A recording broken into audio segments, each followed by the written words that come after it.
আসছে অর্থবছরের বাজেটের আকার হতে পারে 9,30,000 কোটি টাকা।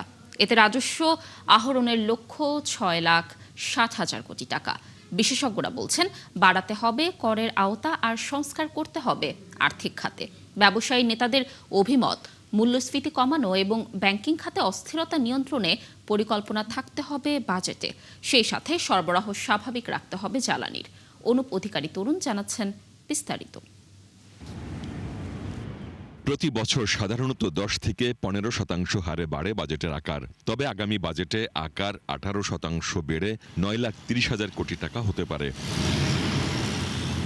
এই আকার নিয়ে যতটা আগ্রহ, তার চেয়ে বেশি আগ্রহ কোন কোন জিনিসের দাম কমবে সেটি নিয়ে। এই অর্থনীতি বিশ্লেষক বললেন, বাজেটে যে ভর্তুকি দেওয়া হবে তা যেন সাধারণ মানুষের কাজে লাগে। সামনে বাজেটে যেটা করতে হবে, আমাদেরকে সাবসিডি এমন জায়গায় দিতে হবে যে জনবান্ধব সাবসিডি হয় যেন। সামনে বাজেটের যে প্রকল্পগুলো গ্রহণ করতে হবে, সেই প্রকল্পগুলো রাজনৈতিক উদ্দেশ্যে প্রকল্পগুলো গ্রহণ করলে চলবে না।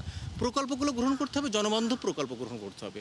সামনের বাজেটে যে প্রকল্পগুলো গ্রহণ করতে হবে যেন ইকোনমিক রিটার্ন আসে। সামনের বাজেটে যে প্রকল্পগুলো আমরা গ্রহণ করব, সেই প্রকল্পগুলো থেকে যেন আমরা প্রকল্পের আয় থেকে যেন আমরা বৈদেশিক ঋণ পরিশোধ করতে পারি। এবং সামনের বাজেটে যেটা করতে হবে, কর অব্যাহতি পরিমাণ কমিয়ে দিতে হবে।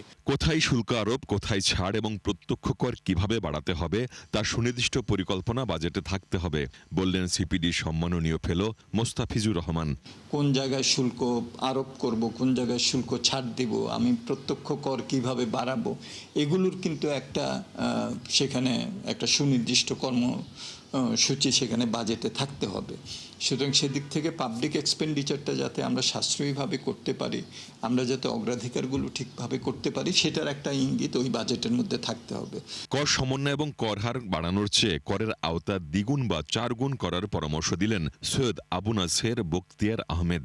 এই ব্যাংক খাত বিশেষজ্ঞ বললেন, খেলাপি ঋণ কমাতে হবে অবশ্যই। এই বাজেটটার করার জন্য ট্যাক্সের অ্যাডজাস্টমেন্ট দরকার। অনেকে চিন্তা করে ট্যাক্স রেট বাড়ায় দিবে। আমি কিন্তু জানি না ট্যাক্স রেট বাড়াতে হলে কতটুকু বাড়বে, এটা জানি না, কিন্তু আমি এটা পছন্দ করি না। আমার পার্সোনাল ওপিনিয়ন, আমি চাইব ট্যাক্স নেটটা বাড়ো। এখন যতজন ট্যাক্স পেয়ার আছে তার দ্বিগুণ বা 4 গুণ বাড়ানোর চেষ্টা করা হোক। প্রত্যেকটা দোকানে, প্রত্যেকটা জায়গায়, প্রত্যেকটা ব্যবসায় অ্যাট সোর্স যদি ট্যাক্সটা কাটা যায়, দ্যাট নাথিং লাইক ইট, তাহলে ইজি হবে। মূল্যস্ফীতি কমানোর উপর জোর দিলেন ডিসিসিআই প্রেসিডেন্ট। বললেন, ব্যাংকিং খাতে অস্থিরতা নিয়ন্ত্রণে সুনির্দিষ্ট দিক নির্দেশনা থাকতে হবে আগামী বাজেটে। অবশ্যই মূল্যস্ফীতি কমানোর জন্য একটা স্ট্রং প্ল্যানিং দরকার, যে মূল্যস্ফীতিও কমিয়ে নিয়ে আসতে হবে। ব্যাংকিং সেক্টরে যে অস্থিরতাটা আছে, এইটাকে কন্ট্রোলে নিয়ে আসতে হবে। তো কিছুটা রেট বেড়ে গেলেও এটার সাপ্লাইটা ইনশিওর রাখতে হবে, এনার্জি ক্রাইসিসটা। সো এই 3-4টা জিনিস যদি সরকার খুব শক্তভাবে এই বাজেটে ইমপ্লিমেন্ট করেন, আমরা মনে হয় আমরা যেটা বলি যে ওভারনাইট অর্থনীতি কিন্তু ঠিক হবে না, কিন্তু ভালোর দিকের পথ চলাটা শুরু করার জন্য আমরাও কিন্তু এই বাজেটের দিকে তাকিয়ে আছি। আগামী বাজেট ব্যবসা বান্ধব বাজেট হবে, এমন প্রত্যাশার কথাও বলেন তাসকিন আহমেদ। অবশ্যই ব্যবসা বান্ধব একটা বাজেট এবার লাগবে। অনুপ অধিকারী তরুণ, ৭১, ঢাকা।